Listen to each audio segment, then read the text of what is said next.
வணக்கம் நண்பர்களே. நேற்று இந்த சைட்டு தான் வேலை. ஒயருக்கு கருப்பூஸ் கொண்டாந்து கொடுத்துட்டாங்க. சரி, கருப்பூசில் எப்போ ஒயர் இருக்குதுன்னு ஒரு ஐடியா பண்ணோம். அந்த ஐடியா என்னன்னா, இதான் பாருங்க. உங்களுக்கு யாருனா யூஸ் ஆச்சுன்னா நெக்ஸ்ட் டைம் ட்ரை பண்ணுங்க. ஒரு ஏர்ஹோஸ் ஏர் கம்ப்ரஸர் வந்து ஒரு ஏர்ஹோஸ் ஜாயின் பண்ணி ட்ரெயினில் முன்னாடி ஒரு பேப்பரை கட்டி உள்ள விட்டோம். ஏர் ஓட்டுலையும் நல்லா சல்லுன்னு ஸ்ப்ரிங்கோட வேகமாக உள்ள போச்சு. இது மாதிரி யாருனா இது மாதிரி ட்ரை பண்ணியிருக்கீங்களா? இல்லை ரொம்ப லென்த்தாக இருக்கிற கருப்பூஸ்க்குள்ளே ஒயர்களுக்குன்னா இந்த மாதிரி ட்ரை பண்ணி போடுங்க. இந்த ஐடியா நல்லாயிருக்கு. இது ஒரு 80 அடி இருக்குன்னு நினைக்கிறேன் ஓசு. அது அப்படியே கண்டினியூ எதுவும் ஸ்டக்காமல் வந்துச்சு. வந்து முன்னாடி மாட்டிக்கினது நான் பார்க்கல.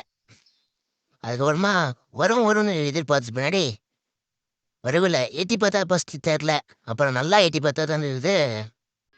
உள்ளே வந்து நின்றுச்சு. அதுக்கப்புறம் அதை வெளியே எடுத்து அதையே ஒயரை கட்டி ட்ரெயின் வழியாக இழுத்துட்டோம். அவ்வளோதான்.